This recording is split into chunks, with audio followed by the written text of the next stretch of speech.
Welcome very, very much to Conversations. It's a pleasure to welcome to the program in a very hurried kind of ways on a tight schedule. That's Rabbi Arik Ascherman, and he's with Rabbis for Human Rights, and he's here in New York briefly, and we're pleased we're able to fit in a program with him. And Arik, welcome really very, very much to Conversations in New York. It's great to be here, thanks. Okay, I've heard good things about you, young man, okay? And ask you to talk up a little bit, the mic is over there if you can. But could you share your own background, born and raised, a little of the education, and then we'll get into a conversation about, well, the human condition, human rights, and some of the issues of the Middle East and that sort of thing. But where you're born and raised, educated. Sure. Okay, so yes, my name is Arik Ascherman. I'm the Executive Director of Rabbis for Human Rights. We're an Israeli human rights organization. I live in Jerusalem, but I'm born and raised in Erie, Pennsylvania. Right. So my spiritual journey starts there. The way I did it was simply assumed that a basic part of what it means to be a Jew is to be concerned about universal human rights and social justice. This is what I learned from my parents, from my teachers, from my rabbis, from the community. Every few years there's what's called the National Jewish Population Survey. It shows, the penultimate survey showed that of all the different measures of Jewish identity, that aspect of Jewish identity with which more North American Jews identify than anything else, which give more North American Jews pride in being Jewish than anything else, is the connection between Judaism and social justice. Absolute ethics are really important. Very much. Yeah. And that's the way I was raised. And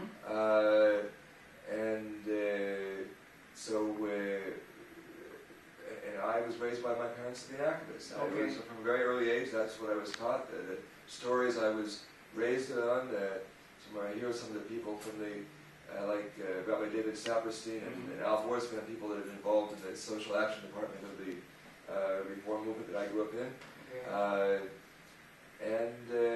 I wanted to be a rabbi from about age 7, actually. Really? Yes. Before bar mitzvah? Even before bar mitzvah. Right. But by the time I got to bar mitzvah age, obviously, if you start thinking about something at age 7, hopefully it means something a little bit different and changes a little bit over the years. And by the time of bar mitzvah age, it's certainly a big piece of the rabbinate for me.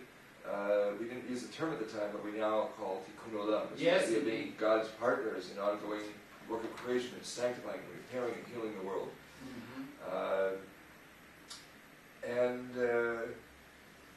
I kind of thought that I would live wherever in the world that I thought I could make the greatest contribution to tikkun olam.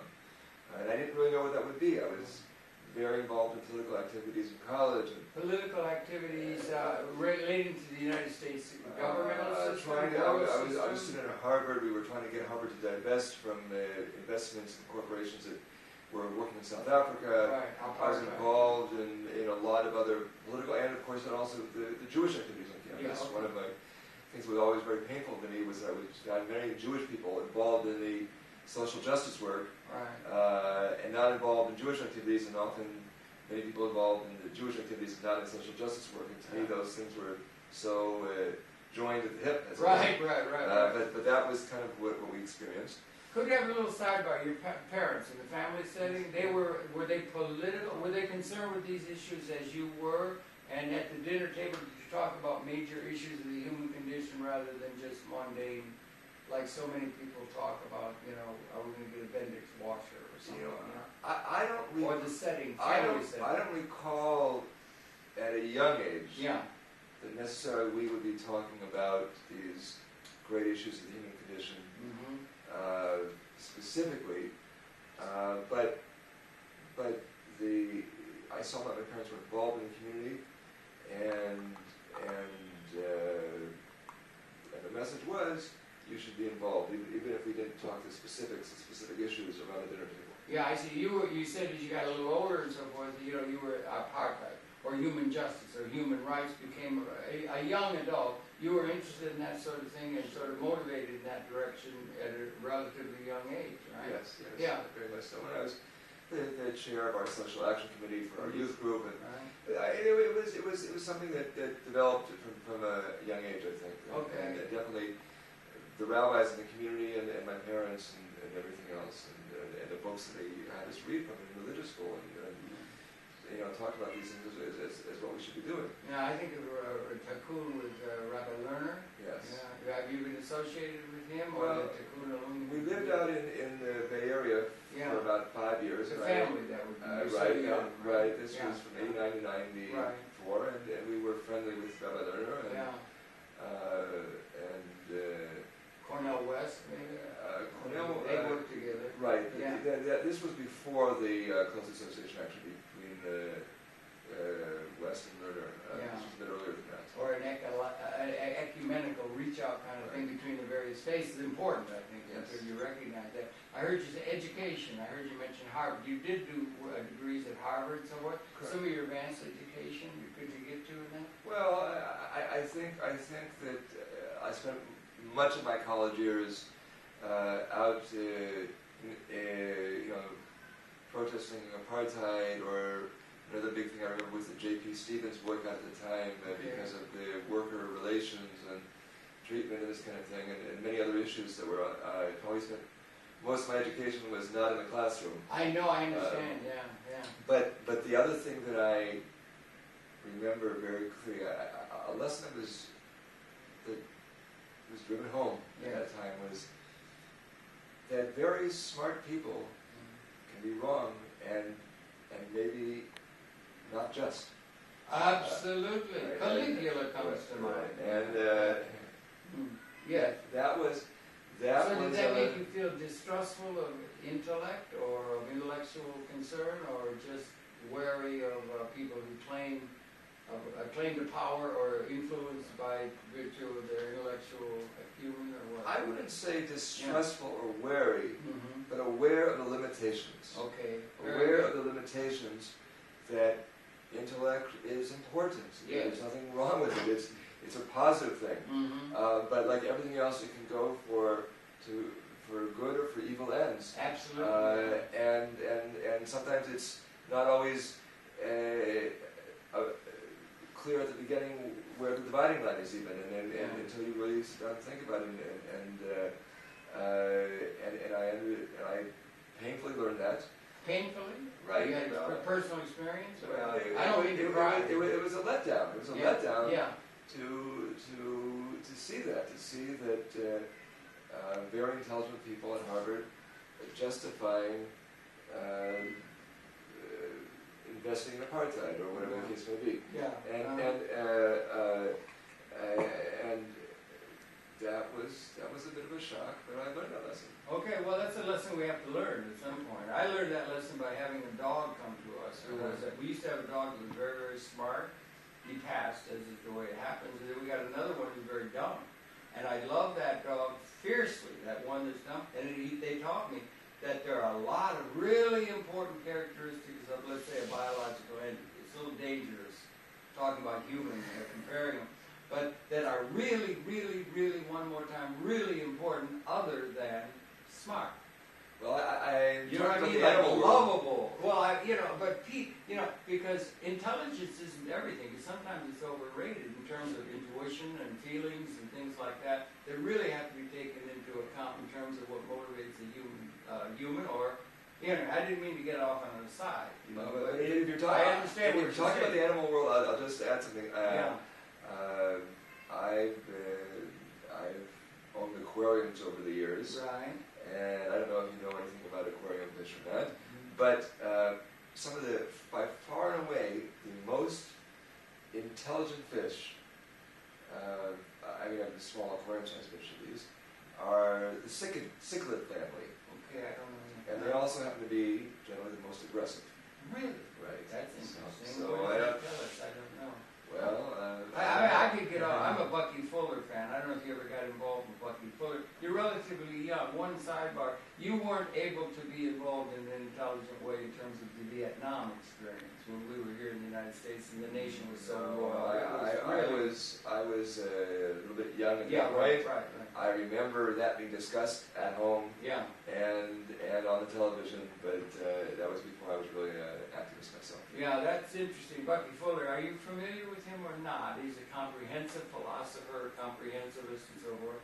and he's got, I don't want to go off on that because I could talk all hour. You know what I mean? But it's there.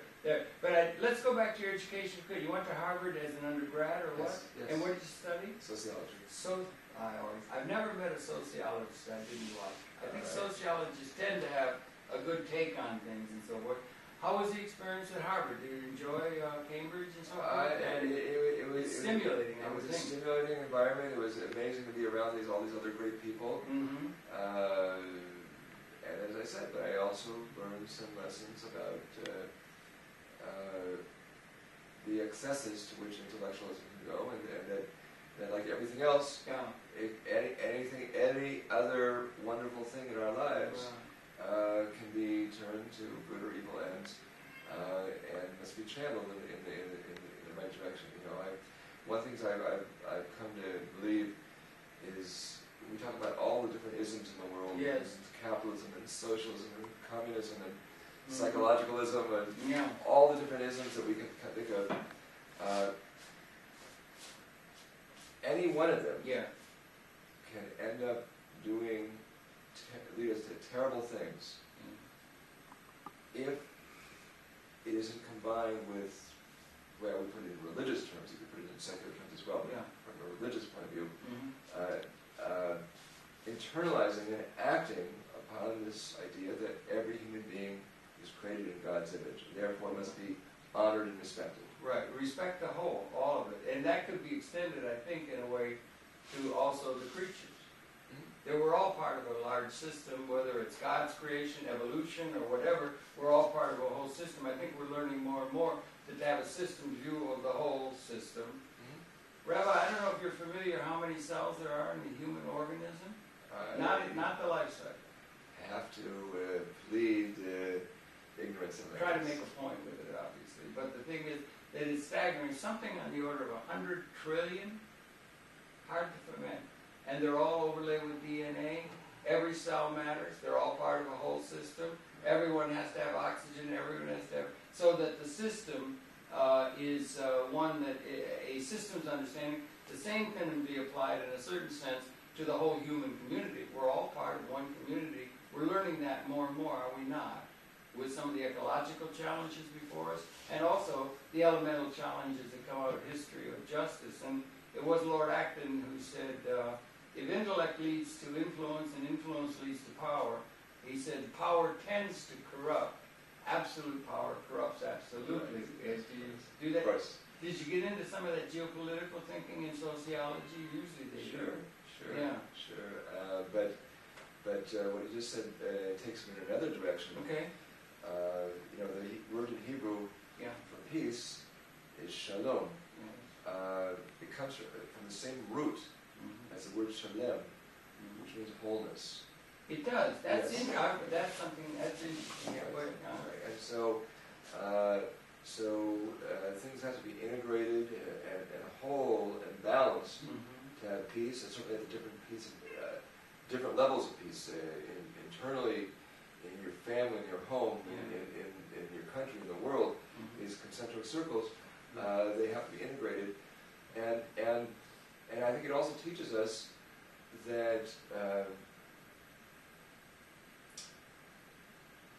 blessings in a world like peace are not the kind of things that one person can have if everybody doesn't have it. Thank you. And of course we think of Martin Luther King and injustice anywhere as a threat to justice everywhere. But these most important things in our lives are not the kind of things you can...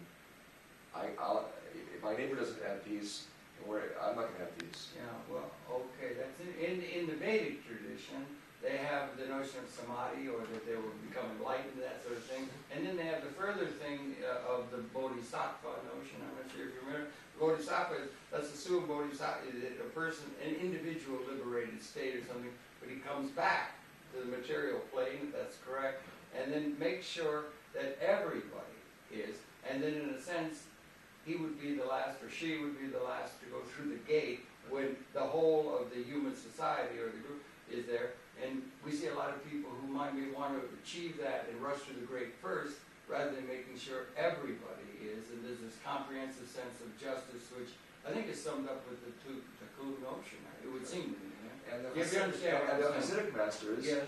used to speak about Yerida l'shem aliyah. Uh-huh. You have to go down into the muck of the world Yeah. to bring everything up with you.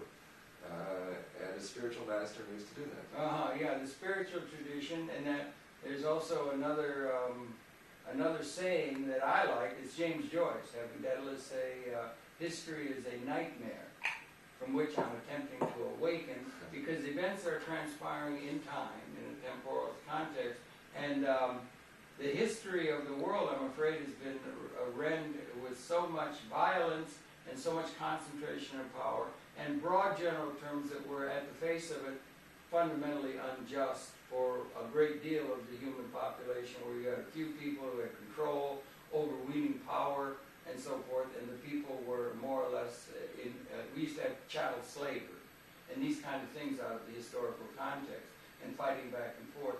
So history is a nightmare from which I'm attempting to awaken, brings it into a temporal context. And what does that resonate with you in your mind when you think of history as a nightmare from which I'm attempting to awaken? And is there any chance the alarm clocks are starting to go off to awaken from a condition that is before us in terms of the future that has not been able to be characteristic of the social organization and so forth in historical terms? Well, it depends how you mean that. Yeah.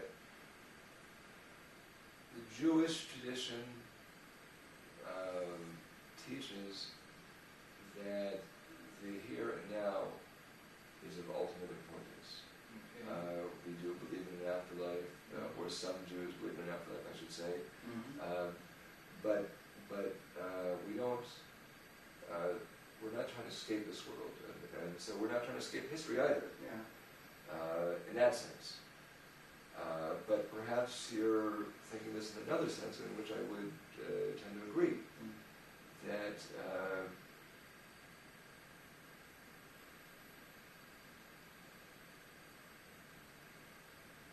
history is one more thing that sometimes attempts to bind us Okay. and keep us in patterns which are not always the ones that we want to be holding on to, the ones that are most healthy for us. Absolutely.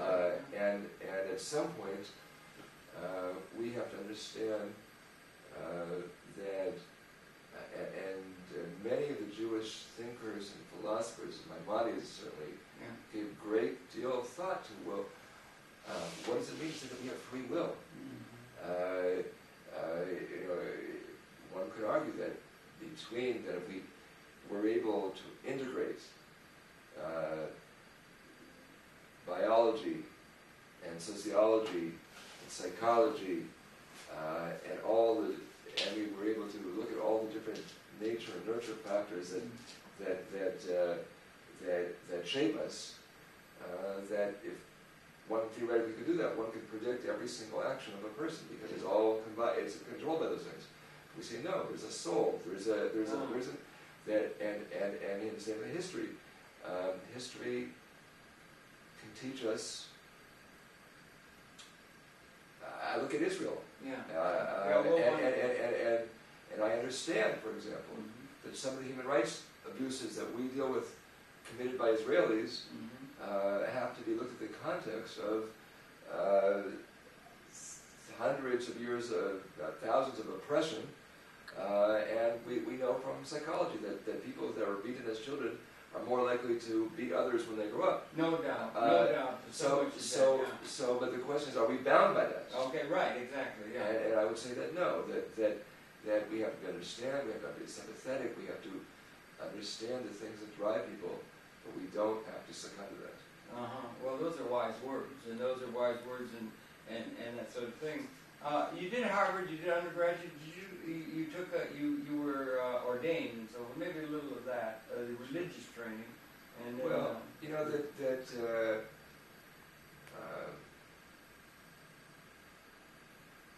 I had always, as I said, I had thought I would become a rabbi, I would live anywhere in the world where I could make the greatest contribution to Tikkun Olam. And I didn't particularly think of myself as a Zionist because I still don't believe that all Jews need to live in the land of Israel. But then I read through Arthur Hertzberg's Zionist anthology, different Zionist thinkers. Some I very much identified with, some which I found repugnant. Is it while you're at Harvard or yes, after? At Harvard, and I realized that the common denominator is that Zionism is a liberation movement of the Jewish people, and then I was in there somewhere. And maybe I'd retire there. And I was heading to a rabbinical school. And then after your studies? Yes. You were always oriented, or you gave you I studied sociology because I thought it would be a good preparation for the rabbinate. I think it is, yeah. I figured I'd get the rest of the Jewish studies in rabbinical school. But God had a different plan. Different road for you. And when I first applied to rabbinical school, I was rejected. They said, we want you to come back. We want you to revive. We want you to be here. But you're not ready yet. Did they give any reason or? They just said you've got to be out in the real world. You've gone from high school to college, and you've got these blinders on, and you need to get intellectual. Maybe were you too intellectual? I probably was. Okay. If anyone would ask me a question, I would tell you what Weber said about it, and Marx said about it, and Durkheim said about it. Okay. We're sociologists. Yeah, but that's good. And I said, but Arik, what do you think about it? I would ask you that when you were an undergraduate. Were there people like I just sort of gave for myself. I'm an academic. I love Fuller. I like McLuhan. I like Joyce. I like certain people. Were there people that were inspirational lodestars to you intellectually? Let's say you mentioned off a couple of lesser lights like Marx and Weber and so forth. Are there people who still continue to be lights onto your sense of participation in the broader world? Well, people you admire, there are a lot of people, but I mean, sociologically, I think Shmuel Eisenstadt had a great influence on me. Professor Shmuel Eisenstadt. Where was that? He would split his time between Hebrew University in Jerusalem and Harvard, and I studied with him at Harvard. Okay.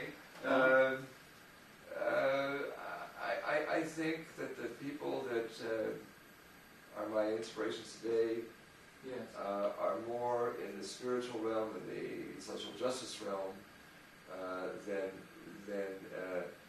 but also intellectual. Someone like Rabbi Abraham Joshua Heschel is a wonderful role model to me. I mean, he's no longer in this world, but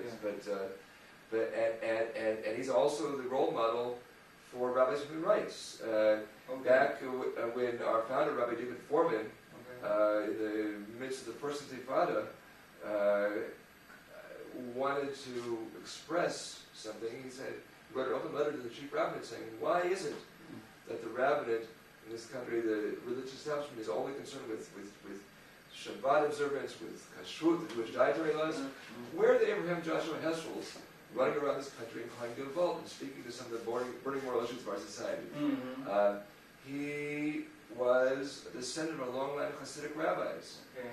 He escaped from the Holocaust. He spent most of his career here in New York studying, teaching at the Jewish Theological Seminary. He was a leading intellectual light. He wrote some amazing books on Jewish philosophy, biographies, poetry.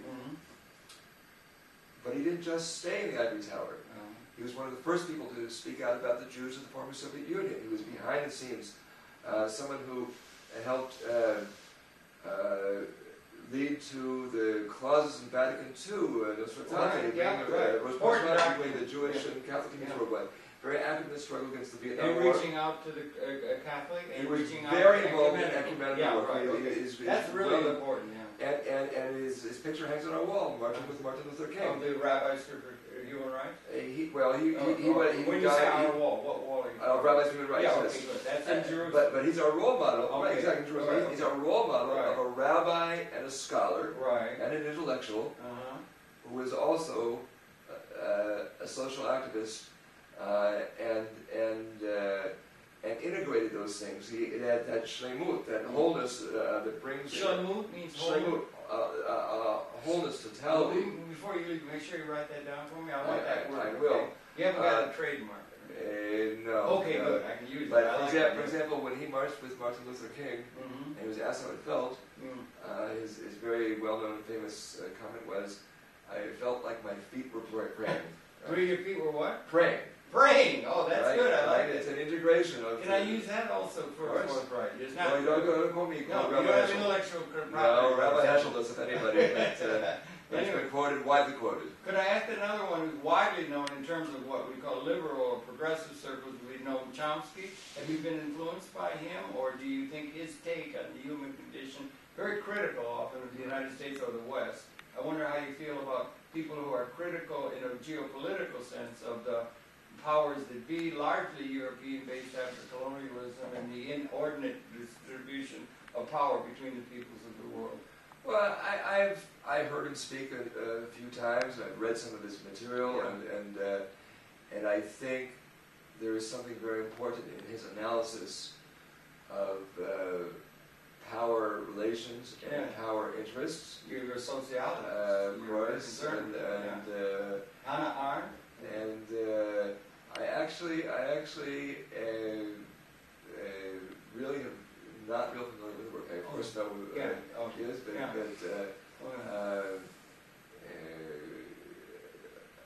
and I guess I will admit it that when when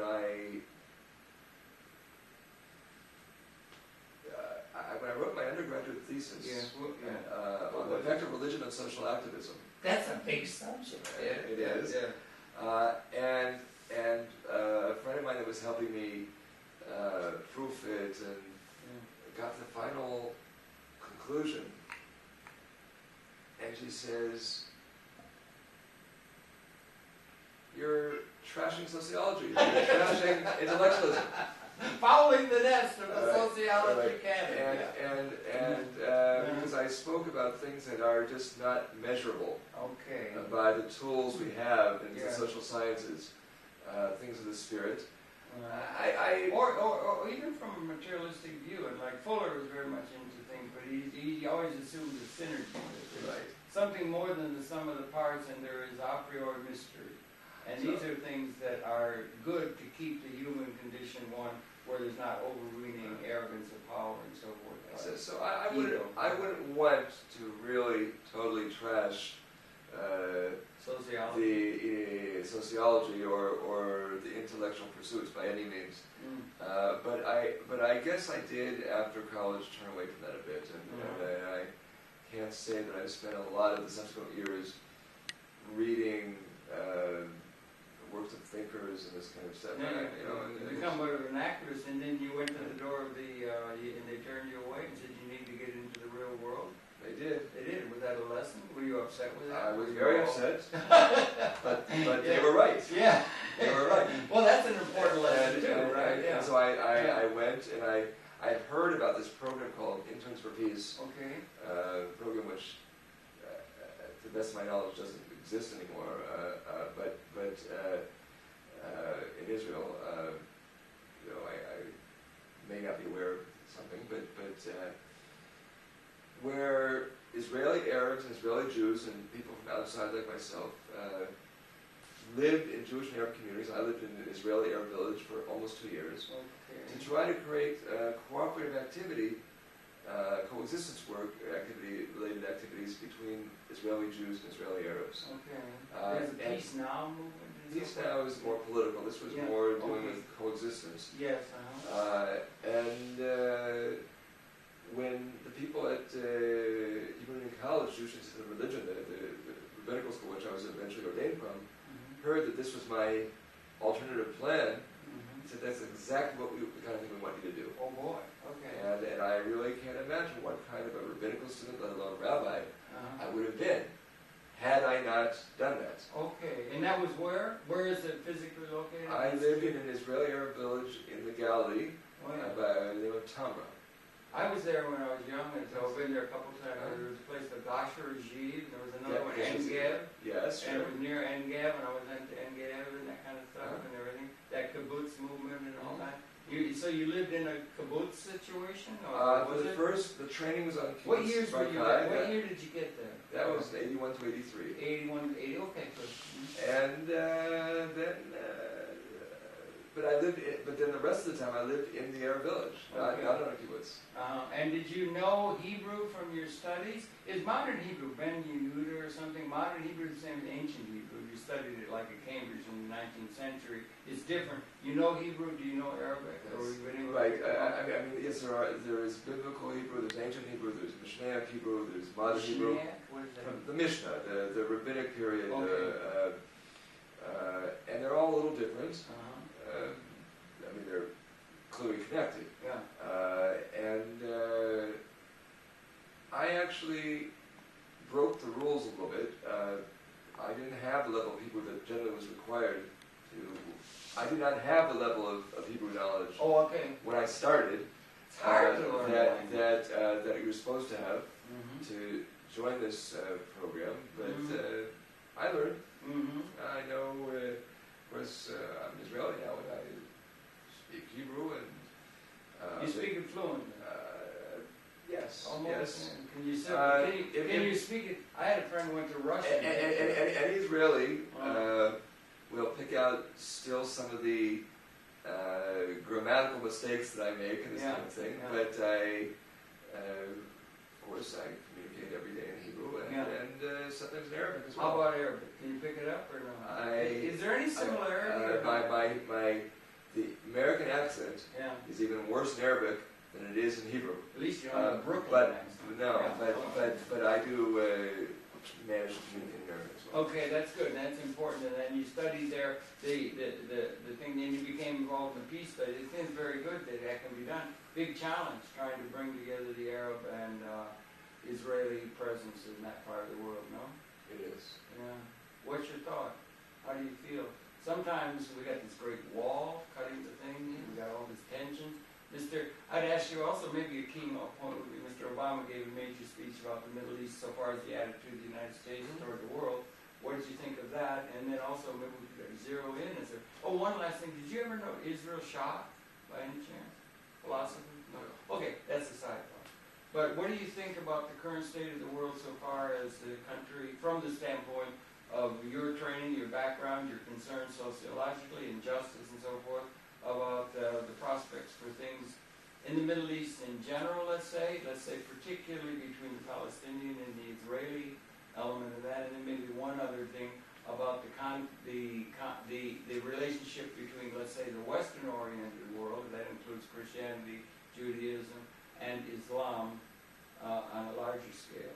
Well, I think it would take us Just a week or so to go through all that. We got to get it out in about 10 minutes. But We gotta get it all down there. you know, and there's obviously there's different levels. Yes. You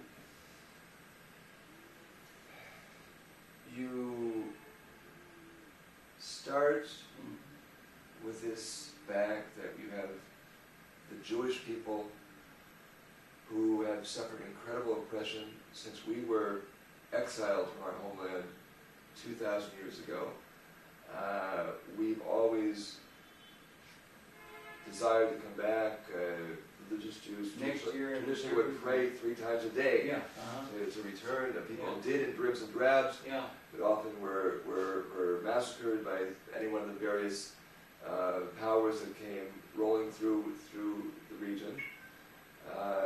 And made the decision in the late 19th, early 20th century that rather than wait for the Messiah to come, that we would take things into our own hands and in a political sense take a hold of our destiny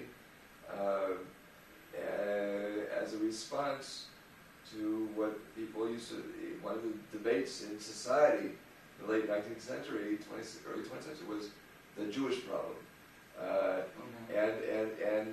Jewish problem in the world or in the Western world or what? Anti-Semitism? And all this, it was a matter of great discussion among the powers that be and this kind of thing. And of course, I would say modern Jewish history really starts with Napoleon and this interesting and in some ways complicated deal that he wanted to make with the Jewish people. You know, he said that's what we call our emancipation.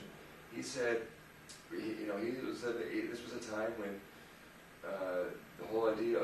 nation-state was taking hold, Yes. and Napoleon was very much a representative of that. Yeah. And his advisors said, this doesn't make sense that there's this people Mhm. that lives among us, Mhm. but they're not, they're not French. Yeah. All right, and wherever we've been living through all these years of exile, Mhm. we saw ourselves and other people saw us as a separate people Yeah. living among them. We weren't German or Russian or French or whatever. Yeah. And Napoleon said, okay, I'm going to make you a deal. Mhm. I'm going to open up the ghettos, Mhm. let you live where you want. Mhm. Open up the professions that have been barred to you. Mhm. And everything's going to be open. But there's the price is the following. You can be a Jew in your home, but you're French or German or whatever the case may be on the street. And also relate to the power to be there Right. and be a good citizen Right. and stay Exactly. where you are. Yeah. And almost everything you see in the Jewish world today is reaction from the ultra-Orthodox groups that said, we'd rather live in our ghettos. We don't want to be exposed, the risk of exposure to the wider world. To the people that said, all right, let's just forget we're Jewish altogether, let's assimilate. We can do that now. We couldn't do that before. Now we can do that. Yeah, some places they Right. assimilated more than others. Right, Yeah. and the Jewish socialist movement and Reform and conservative and the non-Orthodox forms of Judaism, even modern Orthodoxy, they're all trying to find some kind of balance Yeah. between preserving our particular Jewish identity Mm. and the wider Jewish identity, but political Zionism came about with Theodore Herzl, of course, saying it's not working. Mm. He was very assimilated, Mm. and after the Dreyfus trial, Mhm. said it's not going to work. Mhm. No matter how much we think we're integrated, Mhm. we're still in everybody's eyes Jews, and the only solution is having our own homeland. Yeah. Herzl himself would have been willing to think about any place in the world, Yeah. but the Jewish people as a whole, the only place that people would consider, We're going to go to Jerusalem. right? Yeah. And that return, and different people. There were people that saw from the beginning that they believed from the beginning that we had to push out people that were there. Others really believed the slogan, it's a people without a land for a land without a people.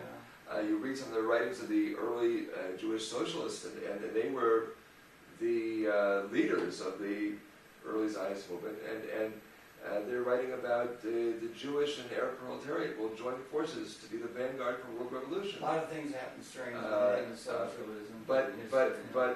of course, and there were in the Arab world there were the Pan-Arabists that were looking at one great Arab entity and said, all right, so what's the big deal if this little sliver of land becomes a Jewish entity? Particularly after the Ottoman Empire. And some of the more local, that's also led to the rise of Palestinian consciousness, because people were saying, these Pan-Arab leaders don't represent us. And But so, in a certain sense, that's the problem with everybody. There are people, in a certain sense. I talked to the Libyan ambassador yesterday and so on. And I mean, like in the United States of America, you got 192 countries in the United Nations, sizable communities of them within the city of New York of 189. So a lot of different. There's Polish, there's Italian, there's German, and they have an identity that's wrapped up and goes back into a long time. So then they become part of an overall thing called an American, or then there could be the thing, we're American and then we're part of the world. So the assimilation and the localism is something that's not only relative to the Jewish community, it's relative at a certain level to all of us. and it And the is. blacks, let's say. And also, I'm breaking the rule that I tried to set a few minutes ago in terms of not letting history determine our fate. Okay, that's the rule. Okay, we'll live by that, Rabbi. I mean, the fact is, we could spend again, Yeah. it's another week I just know. talking about the We history. only have this short period of time. And at some point, you have to move beyond it. Yeah, okay. But I was trying to make the point maybe Yes, more sorry. lengthily than I needed to. Well, That No, but we it's very start with interesting, these historical origins which set us up for conflict. In the early years, there was on both sides people that said we should live together, and people said we can't live together. right. Our first, for Minister, David Ben-Gurion, from 1929 to 1936, was in favor of a binational state. After what some people call the uprising, some people call the riots of 1936, he said it's not going to work. And at some point, though, the basis is that you have two peoples who feel that they have existential claims and rights to the same piece of real estate. Right, and then it even goes on to spiritual dimensions, that sort of thing. Could I do a little sidebar on something? Sure. There are some people in the Orthodox tradition who read Torah, Talmud, and that sort of thing in terms of the end time, the ingathering, that sort of thing. Like they got a thing called Natura Carta, Rabbi Dome out of London, and they are the most violently anti-Zionist people in the world because they claim from their reading of the ancient scriptures and so forth that the gathering in would have to be totally done.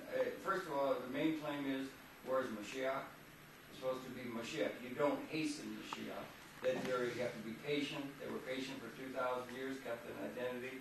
Now you're going to pick up arms, and they say from their reading that if that when that happens, it will be in an elevated state, and that it will be in a world of universal justice, and it will be in a world where it will be done totally without any force of arms or anything of that sort, and that the picking up and establishing the state of Israel was in violation of the Torah and the reading of things, and they're very violently anti-Zionist from an Orthodox Jewish perspective. What do you think of that? Well, they're of course a very minuscule minority Yes. in the Orthodox world, but that not so long ago was the dominant view in the Orthodox world. Absolutely. When they first announced that, every rabbi in the world was against the idea that they would do it. Not every, It's but too soon. not Almost, every, but yeah. many against the idea. were against the Until idea. Hitler. And then there was the Holocaust, and then there was the fact that the state of Israel was created, and people began to see this as what we say in our prayers now, Rishit Smikat Guladenu, the beginning of our redemption. And there was a first Ashkenazi chief rabbi of Israel, Rabbi Arik Cook, and he said, okay, yes, it's secular, this whole movement, and they're not creating a halakhic Jewish state run according to Jewish law, and the Messiah has come, but they are part of the redemptive process. They are agents of redemption, and therefore he argued that the Orthodox world should be a part of it and not oppose it. And that it might be in human hands, as you say, when you're dealing with history, is to take a hand in history rather than be passively reacting to a historical context. It might address the Natura Carta issue in your view, or a view of many people, that it's for up to us to set the context and take a hand toward justice and so forth. So today, Natura Carta's position is a clearly minority position. Yeah. And then you have the next step over, which are some of the ultra-Orthodox parties that participate, they vote, they have members of Knesset. It's interesting. They will be in the Knesset, but they won't be government ministers.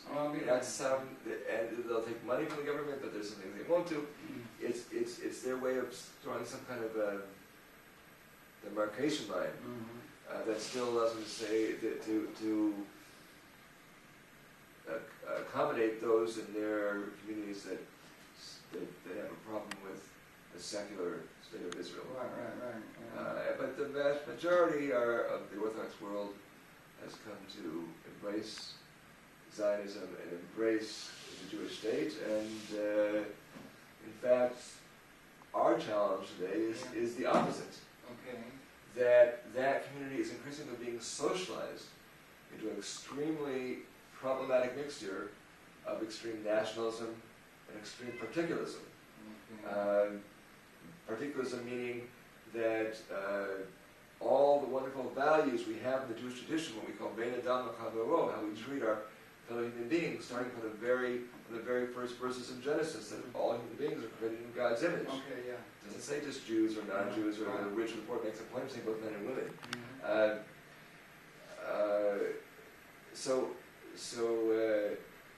But they interpret all those values in a circumscribed way.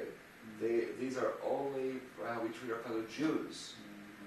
Maybe not even all Jews, maybe only our inside community within the wider Jewish community. And that is, from my point of view, perhaps the most significant machloket, division within the Jewish world today. It's not between the religious and secular, the Hasidim and the Mitnagim. It's between the people that understand our Jewish ethical tradition as only related to how we treat our fellow Jews, and those who believe that this is a universal message about how we treat all human beings, because all human beings are created in God's image. Really, and that's something that's rolling the nation. It is, and the today, when after 1967, when the occupation began, the main debate in Israel was around security. Are we more secure holding on to these territories and having strategic depth, or are we more strategic? Are we more secure with peace? Today, you'll find very few military personnel that would still argue that there's a significant military advantage to holding on to the occupied territories, and most will say, in fact, that the settlements are security liabilities. But into that breach has stepped this messianic fervor that was unleashed in 1967, and it's understandable. My wife, she's a third-generation Israeli. She remembers huddling in a bomb shelter in 1967, and her father's off getting ready to fight, and many people assuming that this was the end, that Israel was going to be wiped out. And when Israel was not only not wiped out, but had this miraculous victory, you had a few people, like our former first Prime Minister David Ben-Gurion, who said, "Give it back." Yeshayahu Leibovich, the religious peace activist, who said this will be a moral disaster for us if we don't, handle this correctly and return these lands as soon as we can. But the religious world, the Orthodox world, which had been center of the road liberal even, this unleashed these messianic passions. The son of Rabbi Kook, who I mentioned before, son of Yehuda Kook, was the spiritual founder of Gush Emunim. Now that this land is in our hands, it's the next stage. If the creation state of Israel was Reshit Tzmika Kulatenu, the beginning of redemption, this is the next stage. And it would be a crime against God, now that the biblical land of Israel is in our hands, to relinquish any of it, and that in fact our religious commandment, the religious commandment almost today, is to redeem the land of Israel by any means possible. And so that also they're in possession from having the Orthodox world having been in a place where they rejected Zionism, and they rejected the idea of a Jewish state that wasn't brought about by the Messiah, they became, under the influence of this blend of nationalism and particularism, the most ardent nationalists. And Jabotinsky, was he was secular. Yeah, I know, but he was a major political force with a hard line. Yeah, and that's emerging. In Israel, you're living in Israel now, you understand the United States of Israel, and that's what's emerging in Israel, is hard line, and you say messianic. That is, that these are the end times, or that the Moshiach will appear. Does that come into these things? Believe these things. At this time, and that they're doing work to bring him about. Do you think we live in end times? What is your thought on that? I mean, after all, Rabbi, if I understand, 200,000 years ago is when the human society began, in evolutionary terms. I don't know how you read it, but 10,000 generations more or less, and we now have weapons systems. I bring it up often. We have weapon systems that have emerged in the world, and that they've gone, we have the rifle, and then the blunderbuss, and then the Gatling gun, and then the machine gun, and then the dreadnought, and now we've got weapons that apparently, from modeling the weapon systems that we've been able to intimidate each other in geopolitical terms, of realpolitik, and you can go steal the brains of somebody else or enslave them or whatever, be the winner, like a soccer match or something. Then weapons, if they were to be unleashed, like Guns of August 1914, in some spasm of then apparently they're now species lethal. The weapon systems that exist would eliminate the entire species. And that's existential new reality. Couldn't do it in the Second World War. Something new has come into the scene. Do you feel that we're in a time of qualitative transformation, and maybe on the other side, there's a technologically augmented capability to provide for everybody that history has not afforded us as we begin to move into an exponentially increasing cyber world capability to improve the human condition with concern for ecology. So that would be the stuff which might mean this is not like all of history. This is a time of qualitative transformation. Call it messianic, perhaps. I don't know so much from end times. 12th Imam or something that comes I don't know much from end times. Okay. We're taught in the Talmud Yeah. that if you're planting a tree Mhm. and you hear the Messiah has arrived, finish planting the tree first, and then go greet the Messiah. Okay, yeah.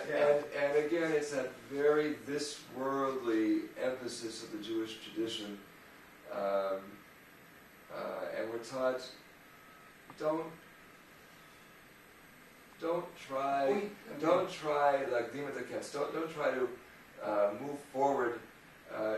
History will unfold as it's supposed to. Yeah, but God will act as God decides to. Yeah, but remember, you said you wanted to have a hand in history. Right. Remember, you got that. And sort in of history, thing but that's different from trying to bring about the end of history or the end game. Well, it may be, if I may. But the other thing I will say, Yeah. though, that you brought up is, I think it is true that, and Heschel again spoke about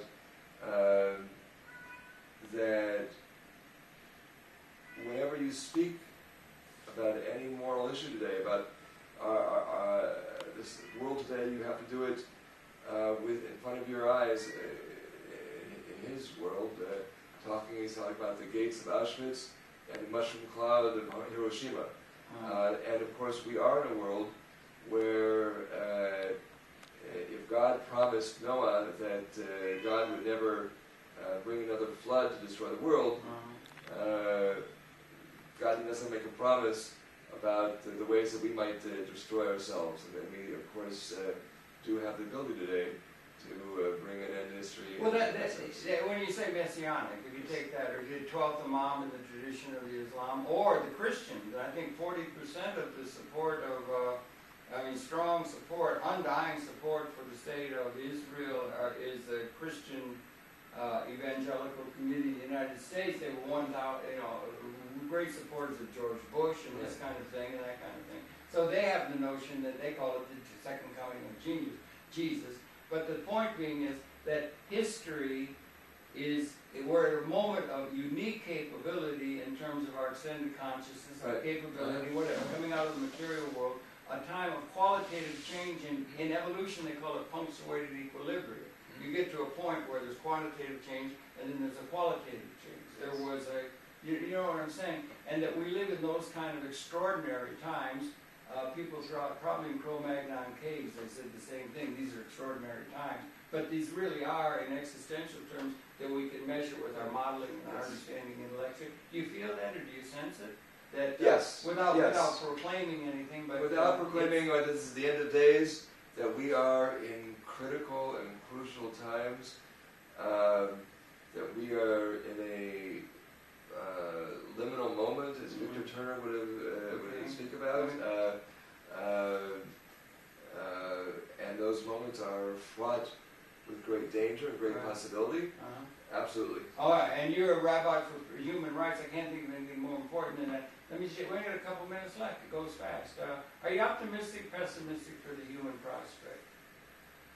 As we come up to these times where there's such great tension, and we did mention, maybe you want to just throw in, Mr. Obama's come on the scene now, so this thing's a little bit different. We have the wall, we have all these things that we're all familiar with. But what do you think? You're going to come up with something, Mr. Netanyahu? And maybe just a brief touch about this fellow Lieberman. What is he about over in Israel? Well, And Mr. Netanyahu. As a human rights organization, we don't endorse political parties. We're not affiliated with any political party. But I must comment that from a human rights perspective, we have a great irony that at the same time that we have this Ruach Hadashah, this new spirit coming out of Washington. It's another term I want to get from Right, you, okay? we have more ill wind coming out of Jerusalem, and that if anyone had asked me a year ago, would we have a government that would be talking about loyalty oaths and saying that Palestinians can't remember what for them was a disaster, even if it's a cause of celebration for us as Jews, I would say it can't happen. Really? And it is happening. Just had the election. Right, and it has to do with, what it all comes down to is hope. Okay. I often think that the most important thing we do is not necessarily where we can prevent or redress human rights abuses, be they directed at Israeli Jews, or Israeli Arabs, or Palestinians, or foreign workers, and we do all those kinds of things. Yes. Good. But sometimes it's restoring hopes, particularly in the field of Palestinians, which is only one piece of what we do. But because if people don't have hope, there's no incentive to move forward. I don't know how many times I've gone to rebuild a demolished home, and Palestinian parents. It was demolished not for security reasons, but because of an administrative policy making it possible for people to build legally. Or maybe even vengeance or something. No vengeance. I'm talking. It's like redlining. It was a manipulation. And Palestinian parents insisted that you meet with us, and they said, this is home demolished for right. She humiliated for his eyes. What do we say to our 10-year-old child? He says, I want to grow up and be a terrorist. Right. We want our child to know something different. Right. And so whether we're talking about what Obama can do, or what's coming out of Jerusalem or the Palestinian world, Ramallah, the challenge is restoring hope. Israelis and Palestinians have been living without hope. I think the way you understand that vote bringing in this government was the people, after 6,000 rockets on Sderot, not even remembering that there had been a ceasefire, which Hamas had kept and we had not kept, but feeling that we need strong authoritarian government because we don't see any hope for a better future, even though we wanted to say a dangerous state of mind for the human society and institutions and the various political entities be in. If I may say so, I think it is very good that you've been able to set up and align with this Rabbis for Human Rights. Very important work you're doing, and congratulate your numbers. Unfortunately, this question of time we've been talking about, we run out of time. Well, just remember, we only got a few seconds left. Just remember that all of life, the Talmud teaches, is like a perfectly balanced scales. When we're feeling there's no hope, you have to remember that any little act that we take may be that to act which tips those scales one way or the other. My hope and wish and blessing for all of us, whether it be in the Middle East or any other spheres of our personal, public, spiritual lives, is always have the courage, the wisdom, and the faith to tip the scales in the right direction. Well said, Rabbi. Well said. Travel well. Thank well. You. Thank you very much for being. He's got to run. Wait a minute. Okay. Actually, we are. Okay. Send me an we email. just made it in under 15.